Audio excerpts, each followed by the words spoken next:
I think this gives people who, in our current context in Australia, don't necessarily have many of the building blocks of Christianity yet. It just gives them time to walk through who is Jesus? What is the Bible?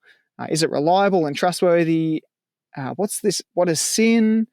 What does Jesus' death actually do? Why is that important? It gives them the time to actually investigate each one of those things. But another thing I think reason why it works so well is because I reckon evangelism is best done not one-to-one, but actually in a group context. So it means that your church gets to do mission together. That was Jeremy Kidd. Jeremy is the missions pastor at Lighthouse Church on the central coast of New South Wales. I'm Pete Hughes, and you've clicked on the Reach Australia podcast. And in this season, we are looking at different evangelistic tools to fill your missional toolbox with as many resources as possible. The Life course is a common course across the Reach Australia network. One of the reasons it is effective is that each church seems to have made it its own. Lighthouse Church has been very, very effective in running the Life course, seeing numerous people become Christian each year. There is a link in the show notes where you can buy the EB version to get you started. But Jeremy starts by explaining what the Life series is. Yeah, I would say it's a place where the gospel that is powerful to save can be clearly explained to someone. And it's just this opportunity where God uses his spirit alongside people praying, the gospel being explained, but also actually in a community of people who are either Christians already, walking people through, thinking through what the gospel has to say, but also actually alongside other people who are also inquiring and investigating Jesus for themselves as well. Okay, so talk me through, how does it work? Is it like it's a course? Is it talks? Is it discussion? Is it food? What does a typical night look like? Yeah, good question. So you can run it either on a kind of a lunchtime type thing, or you run it on a nighttime. Like, key elements to it are, though, you have a talk that explains a kind of a part of the gospel, and you'll kind of go through different talks over how 4 to 5 or 6 weeks. Other elements are you've got people generally in tables, and your ideal is to have a mixture of Christians from your church alongside the people who are inquirers investigating Jesus. Each night, we generally try to have someone's testimony, their story shared of how they got to know Jesus, how Jesus has changed their life. There's opportunity for people to ask questions. So we always have our MC go round after the talk, and people can ask any question they want. They can write it down on a piece of paper so it's anonymous. And then at the end of the night, I'll go through and answer all those questions for people. And they're kind of the main elements to it. Okay. Why do you think it works so well? Yeah, it's a great question. I reckon it's particularly because it gives people time. And so, like, as I've thought about even looking at the Bible, and you notice how Paul does a lot to both persuade and reason with the scriptures with people, I think this gives people who, in our current context in Australia, don't necessarily have many of the building blocks of Christianity yet. It just gives them time to walk through who is Jesus? What is the Bible? Is it reliable and trustworthy? What's this? What is sin? What does Jesus' death actually do? Why is that important? It gives them the time to actually investigate each one of those things. But another thing I think reason why it works so well is because I reckon evangelism is best done not one-to-one, but actually in a group context. So it means that your church gets to do mission together. So why do you think that's so important? Like, why do you think the community part's such an important part of this? Yeah. I reckon it's because people, I've heard it said, I think maybe Dave Jensen, someone said, people, non-Christians, when they're coming along to things for the first time, they're not so much listening as they are feeling. And so the experience that they have, how they are spoken to and welcomed by Christians, the generosity in the food that is shared, the testimony alongside your talk, all of those things together actually start to move people along in this process of investigating Jesus. Now, that's why it's such an important thing to have over 6 weeks, isn't it? It's so that people get a chance to get to know people, they get to think through, they get to ask questions. So, yeah, does yours run over about 6 weeks? How long does yours run for? Because everyone has a slightly different take on the life series as far as I can work out. Yeah. Yeah. So we flick between 4 weeks and 5 weeks. And so the 4 weeks kind of feels like the minimum. You've got the first week is a hook, a kind of the question of maybe why am I here? What's my purpose in life? How can I find life that's satisfying in Jesus? Then we usually do week 2 as the Bible being reliable and trustworthy. Sometimes that's the one that we skip out and we kind of send someone the video of that talk. And then the third 3 weeks are sin. So what's the problem? How have we have our relationship with God broken because of sin? Then Jesus' death being what is the solution? And then the final week is how do I become a Christian? Or you could say, what's the catch? How do you accept it? And so the key thing, though, for us, and I think for everyone, it's that you see the life series or any course, not just as the first 4, 5, or 6 weeks, but it's actually the start of what's probably a 3-month minimum process to someone becoming a Christian and really grappling with what this is that they've accepted. What happens to your people after they've done this? Like they've finished the life course. What's the next step for you guys? Yeah, so we run More to Life, which is effectively just a set of Bible studies that the first 5 weeks will go over the same concepts that we've done at the Life series, just in a small group Bible study or in one-to-one.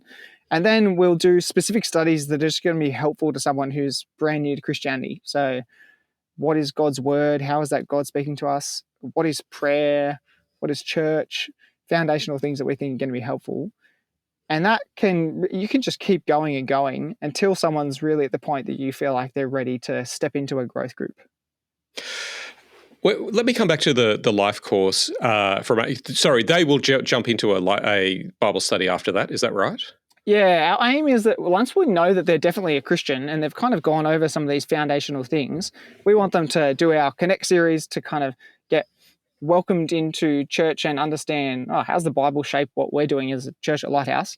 And then, join in with a growth group and join in with somewhere that they'll serve, because that's also going to help them hook in more and more with church. Sure. Let me come back to the topics that you've picked there in terms of what you've covered in that course. Do you think there's something like missing, or is this the minimum that you need to get to for someone to be able to respond to the gospel?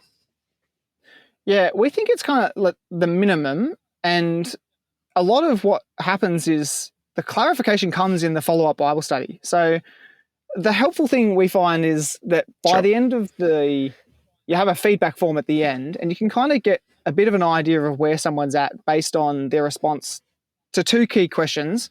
The question of, if you were to die tonight, where do you think you would go? And then the next one is, if you were to stand before Jesus and he was to ask you, why shall I lead into heaven? What would you say? And those are really helpful for us to then know, okay, where is someone kind of at and how we're going to do our follow-up off the back of that.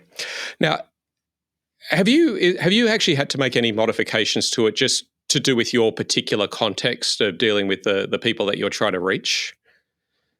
Yeah, that's a good question. I reckon we do a lot to make people feel like they're not going to be put under pressure when they're there. So that's a lot of how we go about the invitation conversation. We're seeing so many people come to church and then come to the Life series after that. And that's because we're just seeing lots of new people check out church. And so what we've learnt is that we've got to describe it in a way that anyone could feel like they could come along. And that's both for someone who's definitely not a Christian, and maybe even for someone who's possibly a Christian, but we're not sure exactly where they're at yet with Jesus. And so we bring them along, encouraging them to see that they're an inquirer rather than a not believer, is what I call them. An inquirer means that they come along, and then the series is explaining the gospel to both people who maybe are already Christians, people who aren't Christians, and people who have been disconnected from church for a while. And so some of what I've kind of thought about is, how am I speaking to the people in the room who are this mixture of either not at all Christians or de-churched people who are kind of coming back to Jesus through our life series. Sure. Now, let me move to because you're not doing this alone. Your Christians are there. Do you train them, for example, in how to do the invitation? Yeah, so a lot of the invitation will be either through our church people, which they'll hear how to do that from maybe a Sunday where just me or one of the staff members or someone else at the front will mention it. But then a lot of the training for our actual team who are there as part of it is that they're really there to make people feel welcome. And so we want the bar to be kind of low to make it that they aren't there specifically to answer all the questions. Really, they're there to make people feel comfortable, because by them feeling comfortable, then we're more likely to engage in things, come back again, and again, not feel like they'll put under pressure.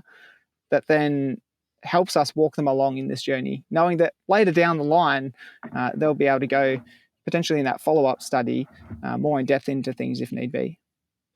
And do you train them just by going, hey, just watch and learn from what we do? Or have you actually got a particular training session for those Christians to go, okay, let me explain the game plan to you? Yeah, so we have a mixture of people. We have what we call a table talker team. And so they'll meet up once a term with their team leader, just talk about some principles about how we can most helpfully be part of those discussions. But then we'll also have people who come along who they're just bringing their friend along. And so, again, I don't do a big set of training. It's kind of just helping them know that, hey, you're coming along to be able to make your person feel welcome. And yeah, that's about all. The good thing is, like, you don't need incredible evangelists as part of this team. But as people come along, as they hear you explain the gospel and as they hear whoever it is that's leading answer questions, they are both learning how to share the gospel themselves. They're seeing it done. And they're also hearing how to answer apologetic questions in a way that points back to Jesus. I reckon like our church does a similar kind of thing. And it's so great when you say, bring a friend along. And it's not just that that they're hearing the gospel, but you get to the joy of hearing the gospel and learning from, the guys who present at our church do a brilliant job. I'm always learning new stuff from them. So it's terrific. Now, if someone was trying to implement this in their church and they went, okay, I think I want to do a life course, what advice would you give them? Yeah, the first thing I'd say is just take responsibility for yourself. I remember hearing someone say to me when I was taking this on, they were running the same kind of thing at the time, and they told me, Jeremy, my heart bleeds for these people. And so if you're the leader, care so much, love the lost people that you are trying to reach, be praying for them and be personally sold on it. So personally my aim is to have one spiritual conversation with someone to invite them to church or the life series every week. And then share that, agitate it from the front, get growth groups sharing and praying about it. Another thing is take responsibility, but build it in others. So get a team leader involved for your cafe and food kind of vibes. For the table talker team, get someone involved. Get one or two other people who can be specific inviters on Sundays, so that the people in the room who aren't Christians or who you're not quite sure where they're at are getting a specific invite to the life series there on a Sunday after church. And then, I think another key thing is be really aware of what I'd say are the drop-off moments. So I suppose there's the people coming along, people who have said, oh yeah, I'm interested. You want to really solidify them by getting them to register. But then once they've come along for the first week, another drop-off moment is week 2. Follow them up, give them a call, give them a text, say, hey, I need to know for the catering. Are you coming along? That'll just know whether they're coming again. And then the next drop-off moment is as the course finishes. Get them into your Bible study by calling them up individually. If you really, really do love and care for these people, either you or whoever it is that's going to run that follow-up study needs to love them so much to give them a call so that they keep on going. It's so easy for people to drop off. In fact, I heard a saying, my trainer, pastor who passed this on to me, he said, it's like herding cats. Oh, yeah. And so you just got to keep doing it, keep persevering at it. Yeah, I think sometimes people go, I don't want to hassle people, but I've never had a person, like I've rung a number of people, and most people will come back and go, thanks for ringing. I really appreciate the fact that you've taken the time to ring and that you care enough to find out where I'm at. So Yeah, in fact, it's really not a hassle at all, I don't think. Yeah. Yeah, I've got 3 people in mind who have become Christians who have personally thanked me for the fact that I hassled them, because they now know and they have an eternity with Jesus because of it. Yeah, So worth it. It's great. It's great. All right, you've got those 3 people, but can you just give me one story of someone's life who has been changed by this course? Yeah. So there's a lady who's getting baptized this Sunday. Her name is Riza. Riza, Filipino background, has a Catholic background. She was just driving along one day, planning to go to Easter at the Catholic Church. She saw one of our signs. She looked up our website. She saw that we had services with kids ministry. She came at church at Easter a year ago. Eventually, I got to meet her and invite her on a Sunday to our Life series. Riza came to the first time we ran the Life series, but she only came for 2 weeks, and then she kind of dropped off. And so we re-invited her again. She came to the next series, and across the 5 weeks, on the last week, she put her trust in Jesus. She specifically told the table talker on her table, she was like, now I really know what it means to be born again. And then it kept going.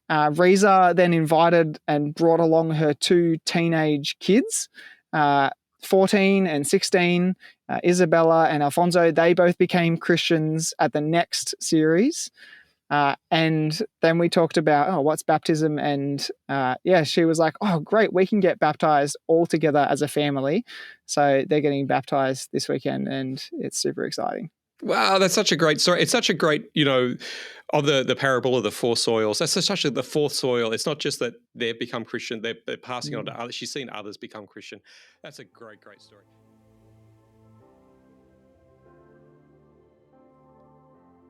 That was Jeremy Kidd from Lighthouse Church on the Central Coast of New South Wales. The EV version of the Life course is available from the Church in a Box website, and the link is in the show notes below. But hopefully you've had enough from this episode to develop your own version of life. But whatever you do, do something. I'm Pete Hughes. Chat soon.